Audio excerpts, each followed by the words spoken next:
Olá, gente querida. Hoje é terça-feira, dia 1º de fevereiro. Estamos iniciando já o segundo mês do ano. E nós estamos na quarta semana do tempo comum. O texto do evangelho de hoje é de Marcos 5, de 21 a 43. É um texto longo e belo. A ressurreição da filha de Jairo e a cura da mulher que tem uma hemorragia. Naquele tempo, Jesus atravessou de novo numa barca para outra margem. Uma numerosa multidão se reuniu junto dele e Jesus ficou na praia. Aproximou-se então um dos chefes da sinagoga chamado Jairo. Quando viu Jesus, caiu a seus pés e pediu com insistência: Minha filhinha está morrendo nas últimas. Vem e põe as mãos sobre ela, para que ela sare e viva. Jesus então o acompanhou. Uma numerosa multidão o seguia e o comprimia. Ora, achava-se ali uma mulher que há 12 anos estava com uma hemorragia. Tinha sofrido nas mãos de muitos médicos. Gastou tudo o que possuía e, em vez de melhorar, piorava cada vez mais. Tendo ouvido falar de Jesus, aproximou-se dele por detrás, no meio da multidão, e tocou na sua roupa. Ela pensava: se eu ao menos tocar na roupa dele, ficarei curada. A hemorragia parou imediatamente e a mulher sentiu dentro de si que estava curada da doença. Jesus logo percebeu que uma força tinha saído dele e, voltando-se no meio da multidão, perguntou: Quem tocou na minha roupa? Os discípulos disseram: Estás vendo a multidão que te comprime e ainda perguntas quem me tocou? Ele, porém, olhava ao redor para ver quem havia feito aquilo. A mulher, cheia de medo e tremendo, percebendo o que lhe havia acontecido, veio e caiu aos pés de Jesus e contou-lhe toda a verdade. Ele lhe disse: Filha, a tua fé te curou. Vai em paz e fica curada desta doença. Ele estava ainda falando quando chegaram alguns da casa do chefe da sinagoga e disseram a Jairo: Tua filha morreu. Por que ainda incomodar o mestre? Jesus ouviu a notícia e disse ao chefe da sinagoga: Não tenhas medo, basta ter fé. E não deixou que ninguém o acompanhasse, a não ser Pedro, Tiago e o seu irmão João. Quando chegaram à casa do chefe da sinagoga, Jesus viu a confusão e como estavam chorando e gritando. Então ele entrou e disse: Por que esta confusão e este choro? A criança não morreu, ela está dormindo. Começaram então a caçoar dele. Mas ele mandou que todos saíssem, menos o pai e a mãe da menina e os 3 discípulos que o acompanhavam. Depois entraram no quarto onde estava a criança. Jesus pegou na mão da menina e disse: Talita cum, que quer dizer: Menina, levanta-te. Ela levantou-se imediatamente e começou a andar, pois tinha 12 anos. E todos ficaram admirados. Ele recomendou com insistência que ninguém ficasse sabendo daquilo e mandou dar de comer à menina. Palavra da salvação. Glória a vós, Senhor. Minhas irmãs e meus irmãos, como vocês percebem, é um relato longo, complexo e belíssimo. Marcos consegue de modo magistral, consegue unir 2 milagres. A ressurreição da filha de Jairo, que começa nos versículos 21 e 24, e depois continua nos versículos 35 a 43. Então, a ressurreição de Lázaro, a ressurreição da filha de Jairo, versículos 21 a 24, e depois 35 a 43. No meio está a narrativa da cura da mulher que tem um fluxo de sangue, versículos 25 a 34. Tudo começa com uma grande multidão, no versículo 21. Jairo é chefe da sinagoga E a tarefa do chefe da sinagoga é assegurar a ordem da assembleia litúrgica, não somente dentro da sinagoga, mas também fora dela. A palavra Jairo significa Deus é luz. É interessante perceber a ironia. Aquele que é o chefe da sinagoga, aquele cujo nome significa Deus é luz, está com a sua filhinha praticamente fechando os olhos para a morte. É por isso que Jairo cai aos pés de Jesus, prostra-se diante dele, reconhece o poder e a autoridade de Jesus e suplica: minha filhinha está doente. Põe a mão sobre ela.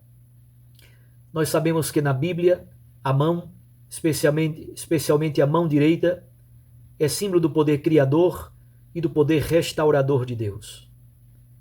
Jairo não tem absolutamente nenhuma esperança na instituição sinagogal, a instituição que ele mesmo representa. Ele percebe que a religião judaica está vazia, já não consegue dar esperança ao seu povo. A partir de agora, ele espera a salvação somente em Jesus. E Jesus decide curar aquela menina e segue com Jairo para a sua casa. Aqui a narrativa é cortada e aparece a mulher hemorroíça. Primeiro, os versículos 25 e 26. Aqui o evangelista São Marcos é o protagonista. E Marcos apresenta a situação da mulher em 6 itens. Primeiro, ela é uma mulher. E essa mulher é ousada. Ela tem a ousadia, de certo modo, de atrapalhar o chefe da sinagoga. Mulher que no tempo de Jesus não vale muito, é rejeitada, é pisada e excluída. Segundo, ela está doente há 12 anos. O número 12 tem um significado forte, fala exatamente da gravidade da doença. Terceiro, a sua doença é um fluxo permanente de sangue. Perceba que isso provoca impureza, impureza ritual, impureza social, produz solidão de todos os tipos, inclusive na própria família. Ela não pode casar com ninguém, nenhum rapaz que aproximasse dela, e muito menos ela pode ter acesso à graça da maternidade. Quarto, ela tem sofrido nas mãos de muitos médicos. A sua dor, o seu sofrimento é grande. Quinto, ela passou por um grande processo de empobrecimento, de pauperização, gastou tudo o que possuía. Podemos até supor que ela tinha determinadas posses materiais. Empobreceu-se. Sexto, não melhorava, ao contrário, ela piorava cada vez mais. Nós poderíamos até completar essa lista com o ponto 7º, seria a morte. Então veja, uma mulher doente há 12 anos, tem um fluxo permanente de sangue, sofreu muito nas mãos de muitos médicos, gastou tudo o que possuía, não melhorou, mas piorou cada vez mais. O próximo passo é a morte. Aqui o protagonista é Marcos, é ele que narra a situação da mulher. Versículos 27 a 29, agora a protagonista é a mulher. Ela ouviu falar de Jesus. A fé entra pelo ouvido. Ela sabe que a sua única esperança a partir de agora é Jesus. É por isso que ousadamente ela toma a iniciativa de tocar, nem que seja a barra da túnica de Jesus. E o faz, às escondidas, por detrás da multidão, mas, teoricamente, ela transmite impureza para Jesus. Basta lembrar de Levítico 15, versículo 25. É uma mulher que desponta no meio da multidão. Do caos da multidão desponta alguém que, a partir de agora, se personaliza. Ela não é mais um número qualquer no meio da multidão. Sua grande confiança é experimentar a salvação. Não é à toa que o nome de Jesus é Yeshua, Deus salva. Ela foi curada. É bonito que o texto bíblico utiliza a palavra grega mastix. Mastix significa tormento, significa suplício. Por 2 vezes, Marcos utiliza a palavra mastix. Ela foi curada do seu tormento, do seu suplício, da sua dor, do seu sofrimento. Ela sente e experimenta a salvação e a cura em seu corpo. A salvação de Deus é experimentada em nosso corpo. Finalmente, na narrativa do milagre em torno da mulher hemorroíça, versículos 30 a 34. Agora, o protagonista é Jesus. Jesus também percebe o que aconteceu. Não somente a mulher percebe, mas Jesus percebe que saiu uma força, dunamis, saiu uma força do seu corpo.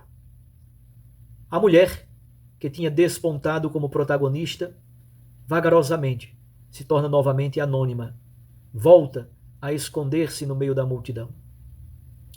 Outros tantos tocaram o corpo de Jesus. Os apóstolos, inclusive, disseram: olha, todo mundo está te tocando e tu perguntas quem me tocou? O que diferencia o toque daquela mulher? O olhar de Jesus percebe, compreende. O olhar de Jesus encontra a mulher no meio do anonimato da multidão. Temos aqui um elemento que é a transmissão da impureza, em oposição a esse toque de amor curativo, um toque de amor que liberta e refaz. Aquela mulher, de uma mulher anônima, na verdade ela se torna filha. Jesus a chama de filha. Ela não é mais simplesmente uma mulher anônima. Ela reage com temor e tremor. Diante da epifania, diante da manifestação de Deus, diante desta cristofania, praticamente podemos assim dizer, a mulher reage com a força de quem experimenta o luminoso, o mistério de Deus. Temor e tremor. Jesus então a despede dizendo: tua fé te curou, vá em paz. Ela agiu pelo poder da fé. Ela foi curada pelo poder da fé. Ela experimenta o shalom de Deus. No versículo 35, a narrativa volta a Jairo. E aí o texto apresenta os empecilhos, grandes empecilhos, para que haja a cura da filha de Jairo. O primeiro empecilho, a multidão, que vai dificultando, emperrando o caminho, a marcha de Jesus. Segundo, chega uma notícia da casa de Jairo, a morte da filha. Terceiro, a mulher já havia sido um empecilho. A mulher, de certo modo, barrou o caminho de Jesus. Com ousadia, ela foi capaz de segurar Jesus para curá-la. E quarto, o povo que chora, que lamenta, que bate no peito, podemos até supor que havia carpideiras, choravam e lamentavam. O que Jesus diz para Jairo? Aquilo mesmo que ele diz na ressurreição: não temas, basta ter fé. Pedro, Tiago e João são testemunhas da ressurreição. As multidões agem com desprezo e zombaria. Nos versículos 41 a 43, Jesus agora toma a iniciativa. Toma a mão da mocinha, mais uma vez o símbolo da mão, poder criador, libertador, poder que cura e que refaz. Mas na verdade a cura acontece por meio da palavra de Jesus. Menina, levanta-te. É o poder da palavra que ordena o caos. É o poder da palavra que traz da morte à vida. É o poder sobre a morte que tem o Filho de Deus. Curada, ela se levanta, está viva. Jesus então pede que lhe deem comida e ela começa a caminhar. Caminhar e comer são os dois símbolos que falam exatamente da comprovação da cura. Todos estão admirados, mas Jesus pede segredo. Na verdade, o segredo messiânico de Marcos nos diz que este milagre só pode ser compreendido à luz da cruz de Cristo e do poder de sua ressurreição. É um texto longo, mas lindíssimo. Eu gostaria de pedir que para a nossa oração no dia de hoje, olhemos, primeiro, uma religião que não é luz. Jairo significa Deus é luz. Ele representa a sinagoga, o judaísmo, que parece não consegue ser mais luz, nem mesmo para aqueles que são responsáveis pela religião judaica. Segundo tema para a nossa oração, a situação das mulheres, ontem e hoje. Terceiro ponto para a nossa reflexão e oração, o poder da fé e o poder da palavra de Deus que cura. Um abraço a você. Fique com Deus e sua Mãe Maria Santíssima.